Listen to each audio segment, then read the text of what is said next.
진짜 정치에 대해 다 알려준다. 박스트라다무스의 진정.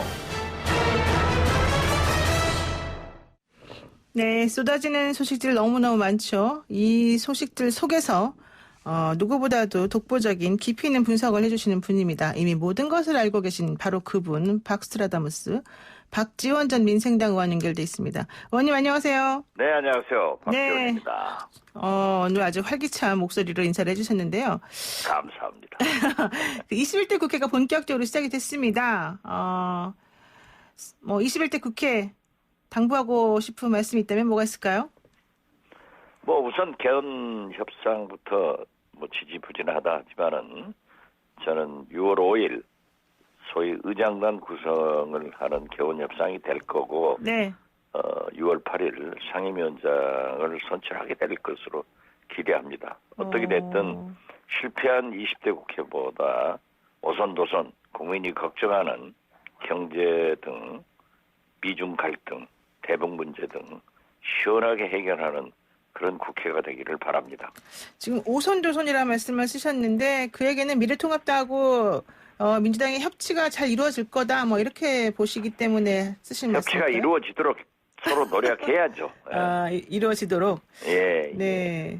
지금 거대 여당이 탄생을 했는데 177석이 되게 되면은 국회를 좀 편하게 이끌어 나갈 수 있을까요, 여당이?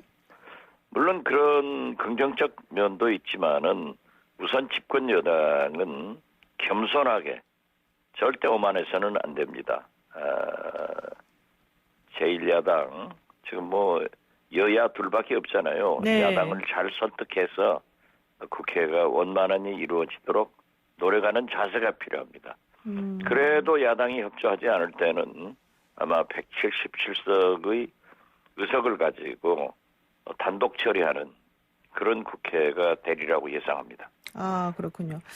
그러면은 이제 여하고 야가 너무 커서 사실은 정의당, 국민의당, 열린민주당 이런 제3정당들의 역할이 조금 미미할 것이다. 이렇게 예측하시는 분들이 많이 있는데 어떨까요?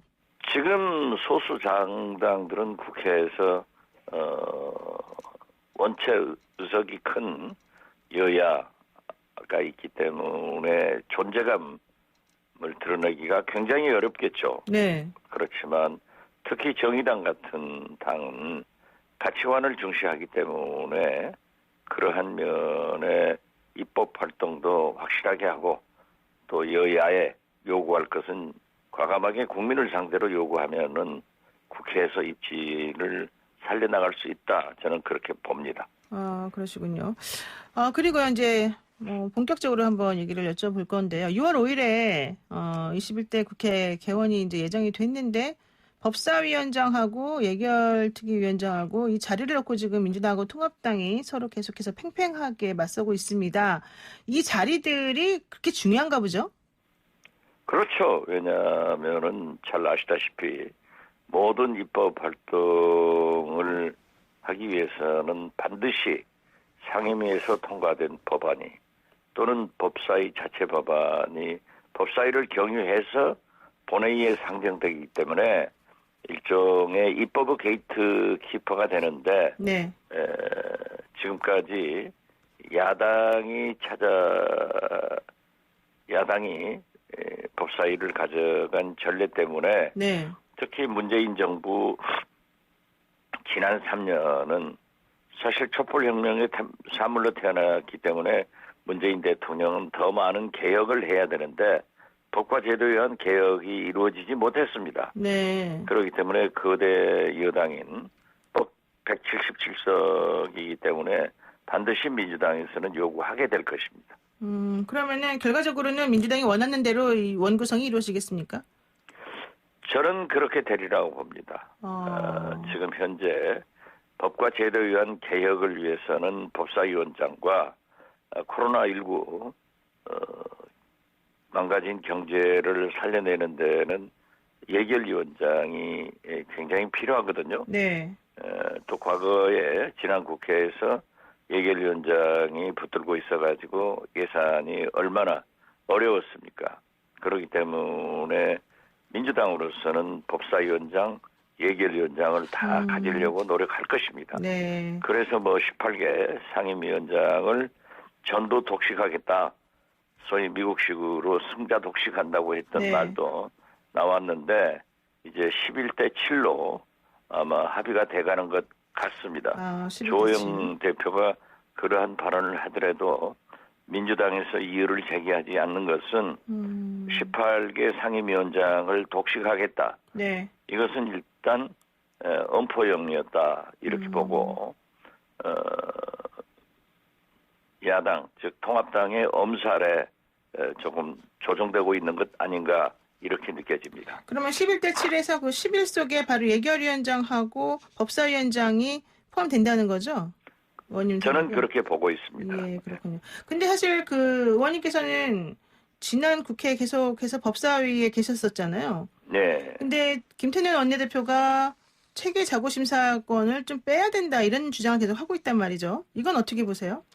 저는 차계 자구심사권은 지금처럼 이 법사위에 남아 있어야 된다. 그렇게 생각합니다. 왜냐하면은 과거에 대개 상임위는 이제 이익단체들을 보호하는 그런 경우가 있습니다. 예.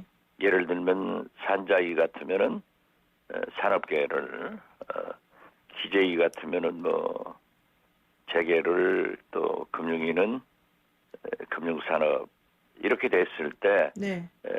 좀 그 로비에 의거해서 좋지 않은 법들이 와서 법사위에서 걸러지면서 정상화된 것들이 있거든요. 네. 그렇기 때문에 아직까지는 저는 좀 체계 자구심사권은 법사위가 가져야 된다라고 생각합니다. 네, 아무래도 이제 지난번에 여상규 의원이 그 법사위원장을 맡으면서 여러 가지로 많이 힘들었다, 뭐 이런 얘기 나오고 있는 게 이번에 또 좀 고집을 더 많이 하는 이유가 되는 것 같기도 한데요. 법사위에서는 그러면은 어느 산하 기관을 좀 보호하거나 이 로비로부터 조금 뭐 자유롭거나 이런 게 될까요? 그건 대개 경제부처들이 많으니까 예. 법사위하고는 관계 없습니다. 그래서 그러한 문제들을 언론에서도 지적하고 예. 또 그 다른 이익에 반하는 그런 단체에서도 지적을 하고 있기 때문에 그건 그 양식에 맡겨야지 우리가 어떤 기준을 가지고 얘기하는 것은 참으로 현실적으로 어렵다고 생각합니다. 네. 그리고 이제 21대 국회 첫 과제로 여야가 모두 코로나 경제, 코로나 극복을 위시로 해서 실질적으로 앞으로 이제 경제를 조금 살리는 쪽으로 가야 된다 이런 얘기를 하고 있거든요. 시급히 국회에서 처리해야 될 경제 과제는 뭐가 있을까요? 지금 현재 소위 한국판 뉴딜 사업을 위해서 네. 제3차 추경을 빨리 통과시켜 줘야만이 망하는 기업들을 살려내고 죽어가는 서민들을 살려낼 수 있다. 저는 그렇게 봐서 오늘 또 한국판 뉴딜 5년 76조를 들여서 일자리 55만 개를 만든다 네. 하는 정부 개혁을 국회에서 빨리 통과시켜 줘야 된다. 저는 그렇게 생각하고 어떠한 경우에도 지금 현재 가장 중요한 것은 포스트 코리아 정책으로 경제 위기 극복을 해내야 된다. 그렇게 하기 위해서는 국회에서 3차 추경도 또 이에 수반되는 모든 개혁 입법도 함께 통과시켜서 정부와 국민과 산업계와 발을 맞춰 나가야 된다.